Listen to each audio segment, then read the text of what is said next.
Hi guys, it's me. It's actually the first day of summer. It's Litha, and Litha, of course, is as I said, it's the first day of summer. Yesterday, I served my last day of the season of spring, and for those of you who don't know or have heard very little, I was asked.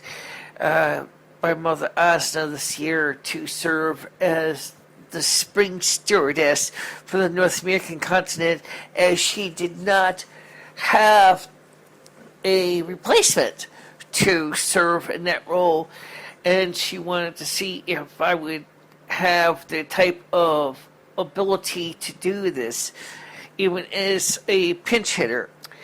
And so I did that. I served my 6 months between Yule and Ostara, and now I am technically done serving those 2 seasons for the remainder of the season. And of course, I will be very happily excited preparing for Yule of 2014 coming up. But let's talk today about, as you know, for those of you who are only watching the YouTube channel, you're missing a lot of different medium options, because we also do radio programs on yourlisten.com, as you hear.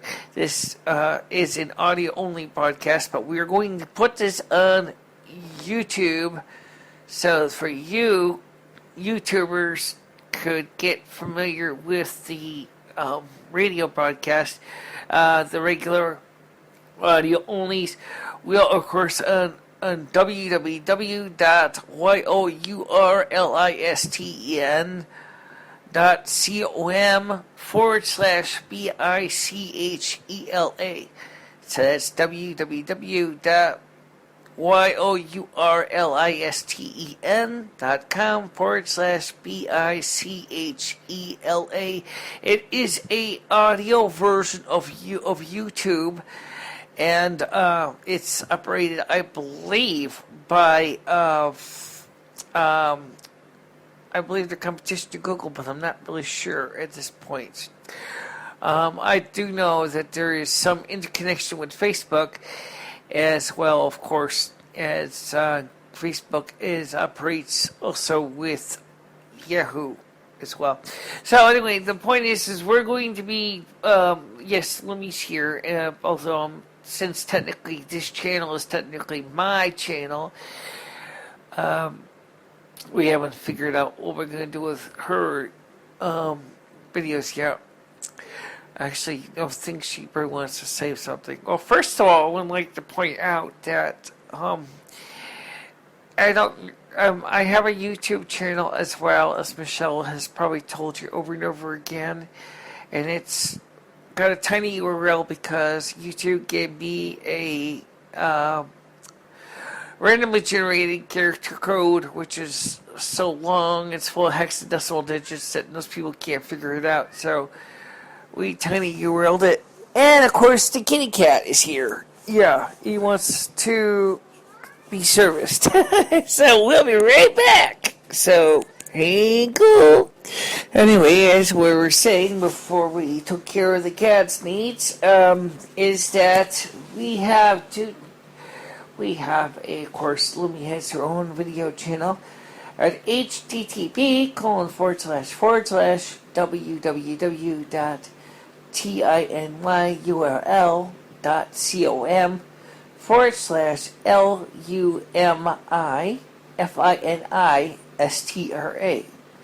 And he, of course, would love to have more people sign up.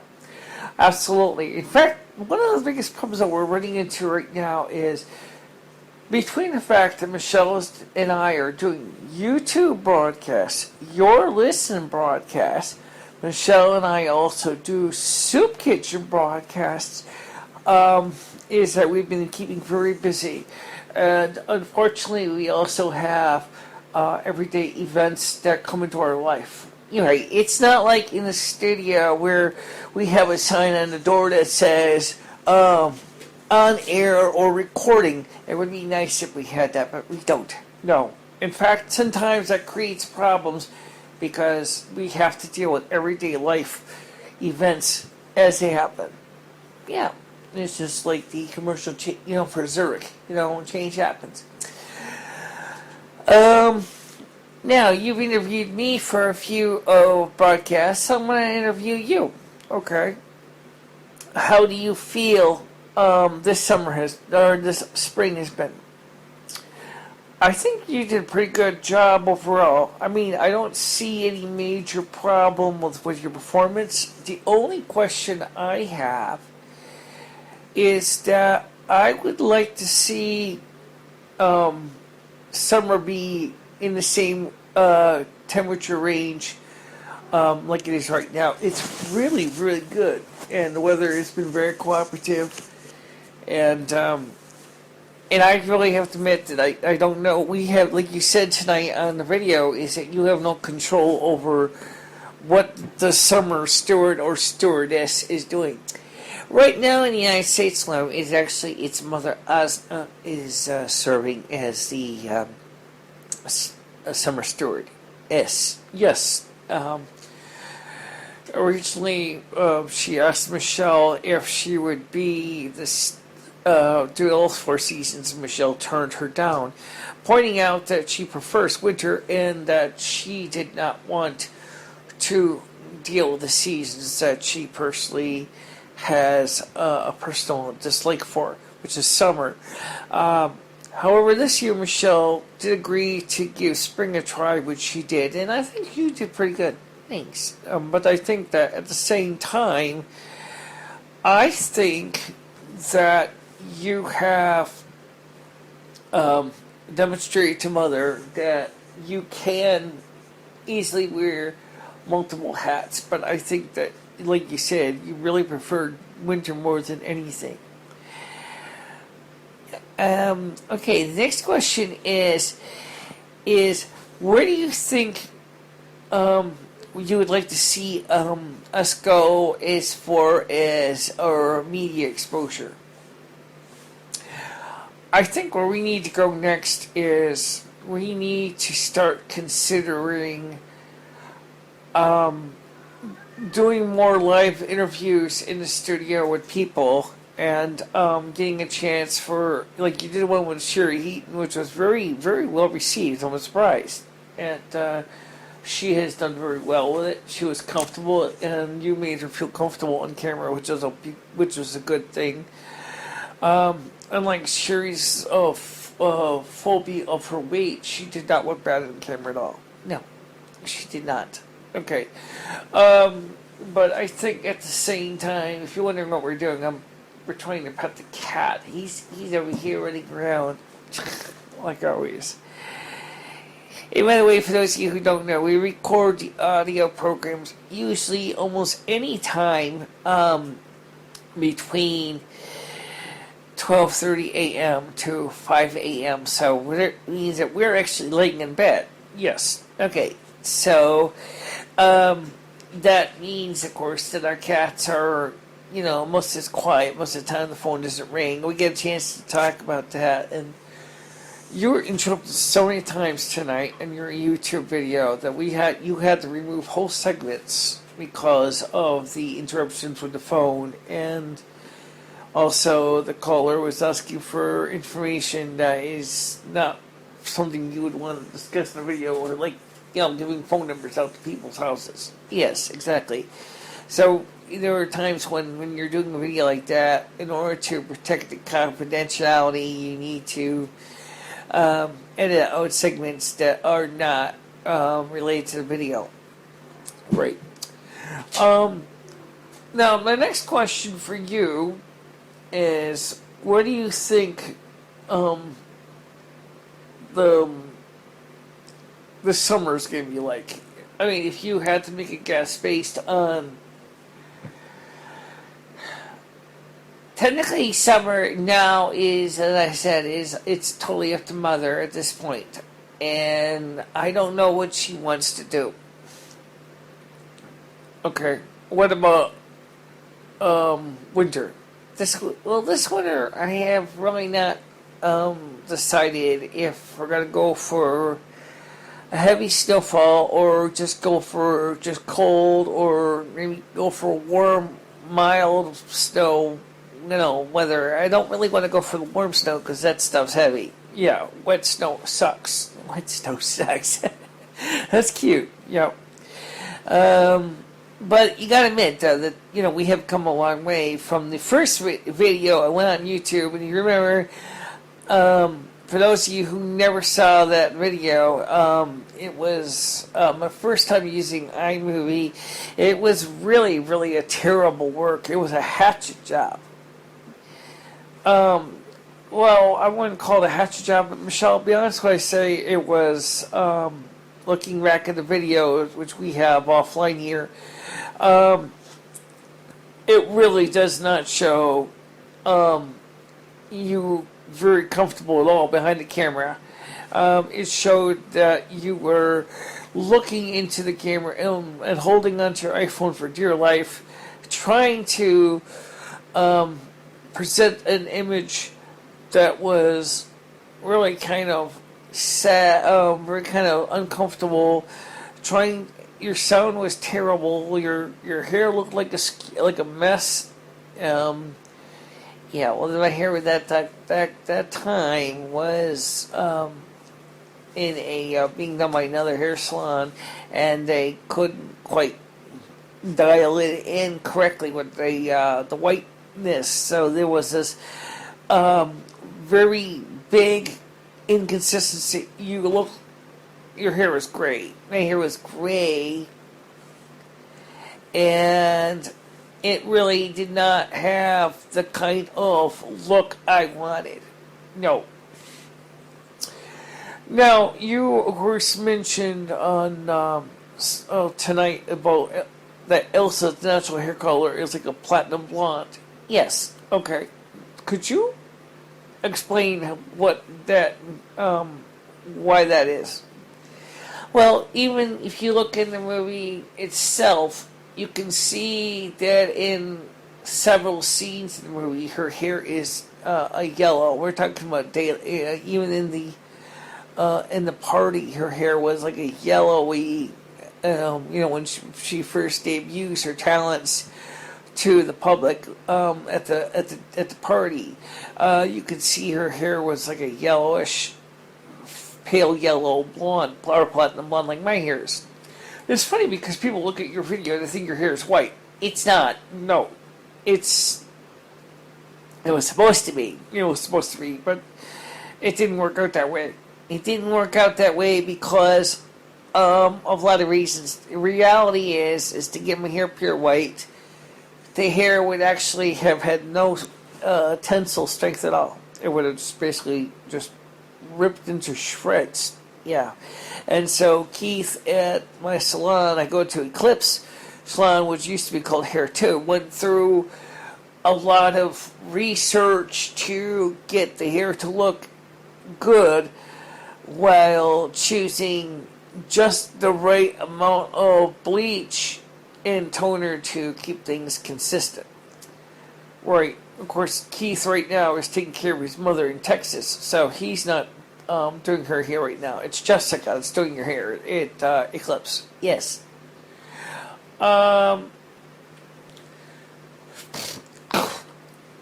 that's really very interesting because, we don't think really much about what your hair would look like. You still work very hard to present an image. You're very much dedicated to being, like you said tonight, is I'm just being me. Okay, I don't look like anybody but me. That's right. Because, first of all, my hair has this, if you look at the way it parts in the top, it curls back. It's kind of cool. I have not seen that look in anyone else. No. It's good. You got two wings of hair to come back, and that's definitely your own. No one has that I have seen. And that wasn't even style. That's just the way your hair grows. That's the way my hair grows naturally, and it's just kind of cool. Yeah. So, of course, you also wear, of course, this Earth Harmony amulet around your neck. I don't think most people really know what, probably have wondered about that. It means that we're all interconnected together in with the Earth around us. That we're all connected to Mother Earth. All substance comes from Mother Earth. Right. You sleep with that amulet. Yes. The one time I take it off is when I wash my hair. Okay, so you sleep with it, you eat with it, you go everywhere with it. So you don't wear any other jewelry. Not on a regular basis, no. Okay. So now my turn to ask you a question. Where do you think we're going with our computer technology? Excuse me. Like you said, I think you have been pushing a lot of your work on the computer, especially towards the Macintosh. And I have nothing against the Macintosh except that there's things about the Mac that really kind of irks me. But and you've already mentioned that to me. Maybe I should ask you that question to explain some of the things that bother you about the Mac. Okay. I think the first thing, in fact, I said it today, is the thing that bothers me with the Macintosh is Apple loves their HFS Plus file system so damn much that what they did was to integrate the Darwin environment into it. They created a pseudo Unix compatible file system on top of HFS Plus. Yes. Okay. What that means is if you look at a standard file system layout on a standard computer such as BSD or Unix or even Linux, you will notice the file system has a standard type of tree that is has all the attributes and everything, and user and owner information is kept within the directory structure. And in order to merge HFS Plus with a Darwin, which is based on BSD, they had to create a separate file that holds the attributes and users. And that means that as long as everybody stays linked together correctly, there's no problem. But when you bring things in from, like I did when I copied the files, or from Linux into HFS Plus file system from the tape archive, I found out that the attributes file and the catalog file was not properly being updated. Right, so which meant, of course, when you actually had to go in to use your Apple-specific tools to fix the inconsistencies. Right. So, I mean, I think what I'm trying to get at, Loom, is that when I'm looking at this situation, is the one thing is, like I said, is Apple has also done a few other things that really kind of, make me wonder if Apple really has a full understanding of what they've done. Is, for example, they took away the standard BSD tape subsystem and no longer provide that with the built-in tools. So if you ever use the tape drive under BSD or Linux, when you hook the drive up, you'll see there's a couple tape devices in the DEV directory, which there's a non-rewinding one, there's a rewinding one, as well as possibly other ones for remote tape systems. Right. So in other words, unlike this, because there is no longer a SCSI, or is no longer being supported officially by Apple, a tape SCSI system for the tape drive, you had to find a program called IO SCSI Tape, which is being produced by a third party as open source, and you had to recompile it because the original developer had forgotten to keep the compatibility with PowerPC.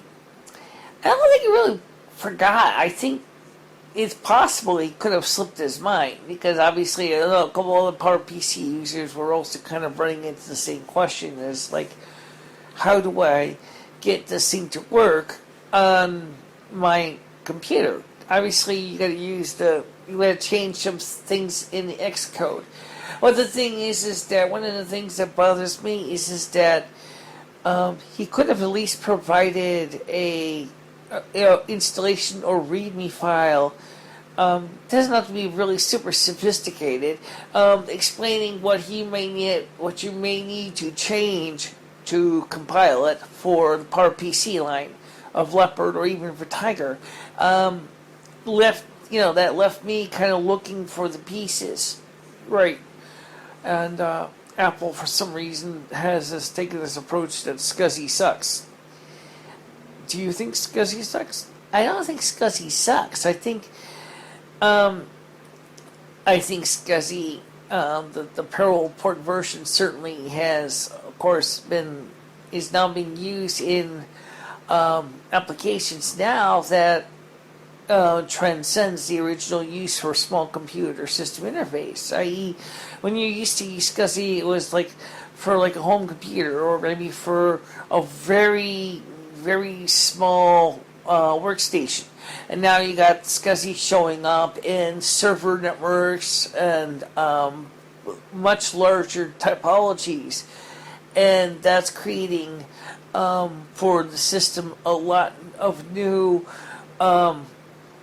thinking of how to put all of this stuff together. Fortunately enough, the people who are the ones who are responsible for the IEEE standard, which they use for SCSI protocol, have begun the process of creating a star topology, just like they do for USB, to allow for devices to interconnect. So technically, with this new type of SCSI device, if I understand correctly, you can have up to 128 SCSI devices going into a concentrator type device, going into your host adapter on your computer. Okay, but Apple, for some reason, keeps wanting to push things such as Thunderbolt and USB 3.0, and I don't even hear them even mentioning on a regular basis serial attached SCSI, or which is SAS or SAS. I just know is that they're just kind of dropped the ball. But what they did by taking away what was normally a built-in feature of BSD, which is the SCSI support for tape drives, now they kind of require you to buy a third-party program to add that back into the system, which was already a native feature in the first place. Correct. So, of course, now you got your SCSI support back in your Mac for your tape drive. And, of course, external hard drives and the scanners. Now, what do you think we're going to go in the next few months? What do you think is the next thing? I think that I've been looking at the source code of iOS SCSI tape, and I'm wondering if there's a way I can add support into that routine for operating the tape changer mechanism, which on my system is a secondary LUN, logical unit number, whereas the first one is, which is the main drive, is SCSI ID of, I changed it to 5, yes, and of course we have it as logical unit number 0 is the actual tape unit in the Power Vault 122, and then of course 1 is the autoloader mechanism. So I'm wondering is if maybe we can create a SCSI generic driver like an SG type device, or maybe even one maybe just call it tape changer or something, or so that we can have multiple I want to try to keep it kind of similar in name for what you would see for, ST SCSI Tape 0. Okay, ST0 and ST0 should be non-rewinding SCSI Tape 0. For some reason, they call it RST0, which really means Remote SCSI Tape 0, which I think is a clue that it is using a type of networking protocol to handle tape management. Very interesting. Very interesting. It's kind of interesting also that the people who create ES backup also are using a network topology to handle tapes, except that their nice front end has expired, so I don't even know if the actual tape support is even working in that machine, and so I have no idea what to expect. Something to think about for the future. Yeah. Now, what about the Linux machine that you have? I mean, obviously you have you have another Linux machine which is using an Intel processor in here as well. I mean, do you plan to retire that machine? Do you plan to, what's your plans for it? I haven't decided yet. Sometimes I like to test programs on both. In other words, I will compile a program on one and see how it works on the other. I can compare programs, and if I need to make modifications, I can do so, because remember, the PowerPC Debian does work a little bit different than the Intel-based Debian, especially for the loader. Whereas the Intel Debian, we're using Lilo. On the PowerPC Debian, we're using Yaboot. Yeah. Okay. So there's differences. There's differences there, and also there are some programs. For example, the very latest Firefox is not available for the PowerPC because Firefox has not made the source code available. And at the same time, Flash, of course, is no longer being made by Adobe, but it is still available on the Intel line of Linux. It's never been available on the PowerPC Linux at all. Sounds like you've been doing a lot of your own homework. Yeah. So, now it's my turn. It's your turn? Yeah. Okay. So here's my question. What do you think, Loom, is the most important thing that you wish I could do? The most important thing I would like to see you do. I guess that's a wild card question. It can be. It could cover anything. It could cover, could you realistically do something based on this? Can you do something based on that? I mean, is it a fantasy? Is it real? Anything. No holds barred. No holds barred. Okay. I think the most important thing I'd like to see you do is work on reaching out to people and showing your generosity and your kindness. That's not a problem. You're already doing that. Thanks. But I think that the biggest thing that's holding you back is that you can't seem to find the kind of material that would help you be a better snow queen. There's just not any textbooks on how to make, and how to improve your sorcery skills, and it's holding you back. Yeah, it's one of those things that I guess maybe when we go home we can do it. Yeah, at home you can do all kinds of things at home. You could snap your finger and have a cheeseburger show right up on the table, pretty much. Yeah, but here you can't do that. No. Also, most people don't realize, of course, Michelle, when she's back on the other side, her hair is white. Yes. Okay. And your hair is a dark brown. Yes. Okay. So one of the things that people asked is if I was to turn my hair black, would people think that I'm you? I've heard some say yes, and I've heard some say no, and some say they have no idea. So I would have to say I don't think I would be ready for you to see you wake up with black hair. I think that would probably really shake your spirit, and I think it would break your spirit in a way that is absolutely positively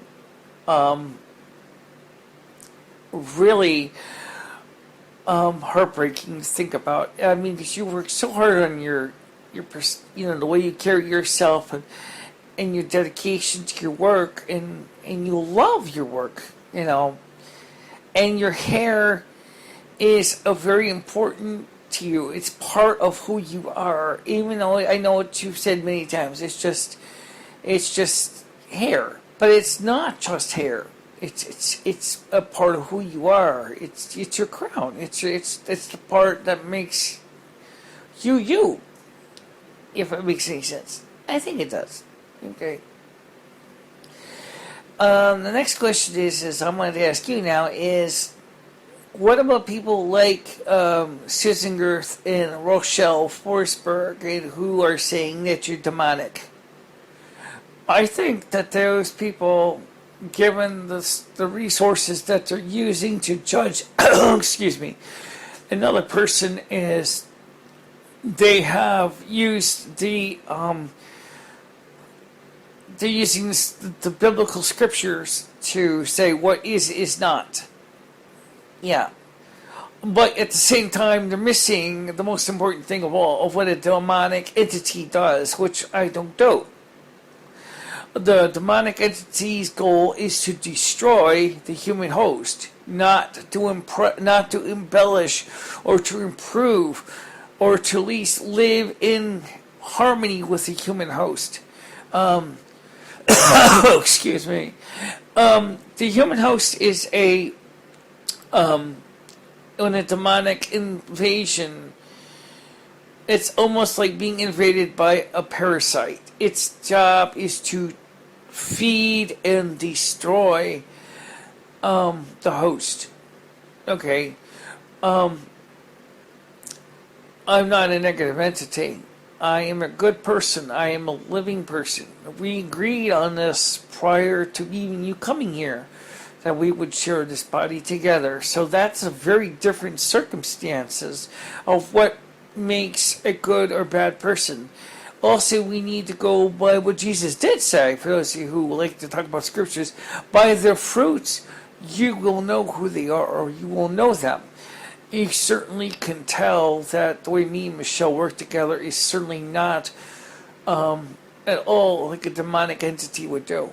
Demonic entity would do anything it could to totally discredit, destroy, diffuse, and ruin the human host, which is not even an invited entity. They just come in and that's it. They're out there to kill.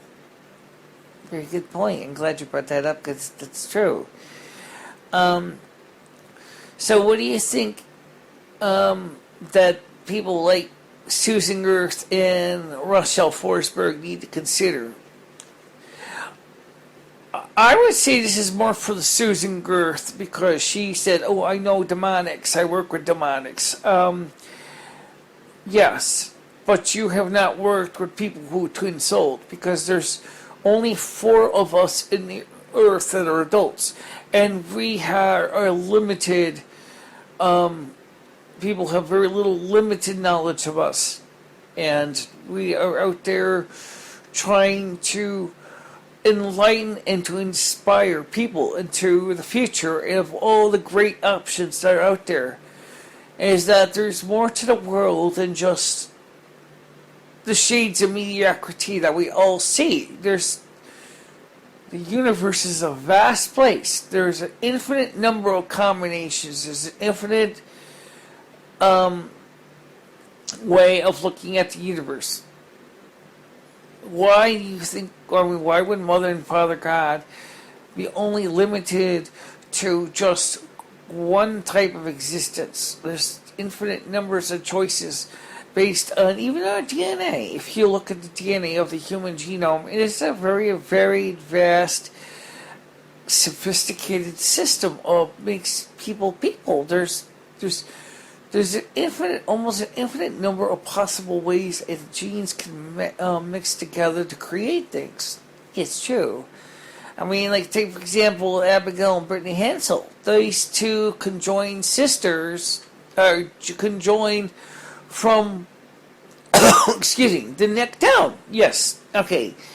Now, Susan Gerth, for example, if she was to meet Abigail and Brittany Hansel, would she say, or could she say, well, one of you is a demon? Of course not, because she would realize that Abigail and Brittany Hansel, which of course now are adults, are living a normal life as best you can as conjoined sisters, and that for them, their life is the good combination of working together as a team. It's cooperative existence. It's just like our life. We work together to do things, and so do they. For example, the way they drive the car is very interesting. The way that they eat is very interesting. The way that they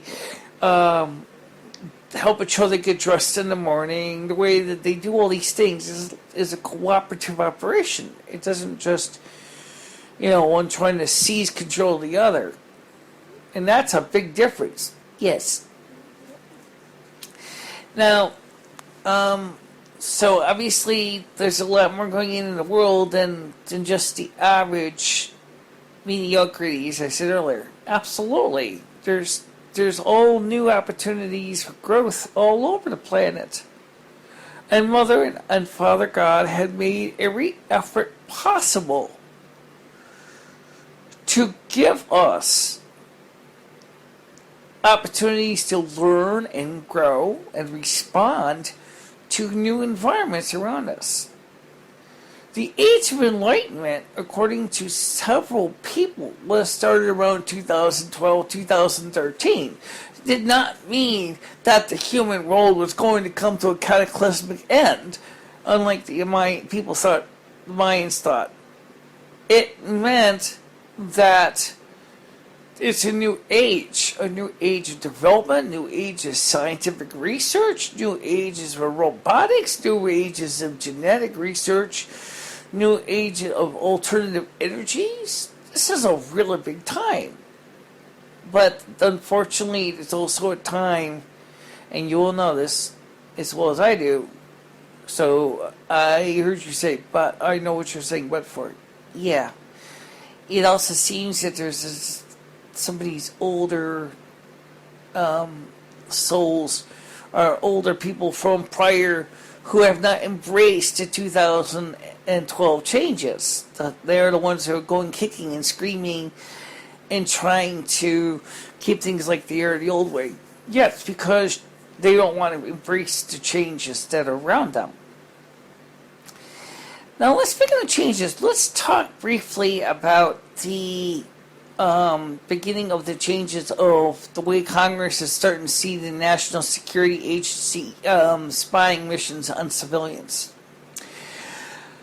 I'm glad that they're starting to finally corral the NSA, but I think that we need to go further. I think the NSA needs to be removed. I think the NSA needs to be closed. I think the NSA needs to be shut down completely. All the evidence destroyed, all the equipment sold off or destroyed, and all the type of spying that they were doing under Section 702 of the FISC, the Foreign Intelligence Security Court, should be disbanded. I think the FISC, which is a secret court, should not be allowed to continue either. I agree. I think one of the things that bothers me about the FISC is that because this is a secret court, it's really hard to get information about who are the judges and why they think that they are above the law. Because they wrote the law that makes them above the law. Everything that they're doing, and Obama knows this, and he is not saying is, okay guys, that's it, we're done, and we're closing the doors, we're turning off the lights, we're turning off the gas, we're turning off the water, we're leaving. It's no longer going to have this secret kangaroo court. No, he's not. He wants to continue to push it, and that's the reason why we need to. I'm glad that Congress is starting to realize, especially that they got to get the senators, including Dianne Feinstein, to stop endorsing this type of baloney. It's not helping the American people. It goes against the Constitution, the First Amendment, Fourth Amendment. It goes against even the idea of the Second Amendment. Because who's going to stop you or FISC if they said and manage to find a way to get into law that we will not allow, for example, pagans to worship in the Sabbats or Esbats? What's going to stop them from telling Christians that they can no longer say the name of Jesus Christ of Nazareth on the public streets? It's getting to the point now where it's almost becoming dangerous to even say the word Allah. Even if you're referring to something like, the fact, in a positive way that Allah is Father God. It's just another name. Right. And you're right, it does create problems. And it's hurting a lot of people. What do you think of all this new technologies? For example, like, we do videos now digitally. Yeah, we do videos digitally, but we also, our camera is got analog output. So it goes from a digital CCD sensor to an analog cable through PAL into our Formac FS10 Studio. Formac FS10 Studio as a PAL television signal, and then it's converted back to digital and sent into the Macintosh, where you then edit the now digitized PAL signal and make it into a finished MP4 video that you put up on YouTube. Again, it's standard PAL, 25 frames per second, 720 by 568, 576 actually. Okay, bite me. Okay, so you know what I mean. Yeah. 720 by 576. Yes. Okay, so, but I mean, I see some of the video technology. I mean, like, people now are saying is for like, some movies, they want to see movies in the movie theater going at 48 frames per second. That seems kind of ridiculous, considering the average eye only has a blink rate that's can handle a motion video. It's about 24 frames per second, and it looks smooth. To go for 48 is not going to make it any smoother. No. It's just kind of stupid. Now, what do you think about robots? We're getting to the point now with robotics that, robots can now work, and are starting to show up in places where they're not controlled in their own specific area, like in a machine, like in the manufacturing, where the robot works within a caged environment. But that also means that the robots have to be more aware of the soft, fleshy human bodies nearby. That because a robot is made out of steel and plastic, and it doesn't necessarily always have full awareness of it around them. Just like you. I mean, I know you're human, but like sometimes you don't see somebody behind you and you spin around and you slap them in the face. It's just not. A robot, for example, can't say, "I'm sorry, I didn't see you." A robot doesn't know. It's just does what its predefined task is.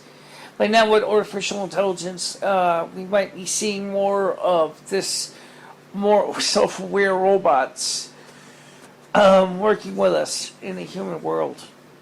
So I think that we need to be careful, because once robots become self-aware enough that they might start adapting at rates that is just much faster than we can ever evolve. It's kind of like that one episode of Futurama. Yeah, exactly, where even Bender said robots evolve faster than humans. And what it take, say, 100 years, and 1,000 years in the human world, the robot did in about a week. Adapting on the land of the robots, or the planet of the robots. Yeah. Still, I thought that was pretty cool episode.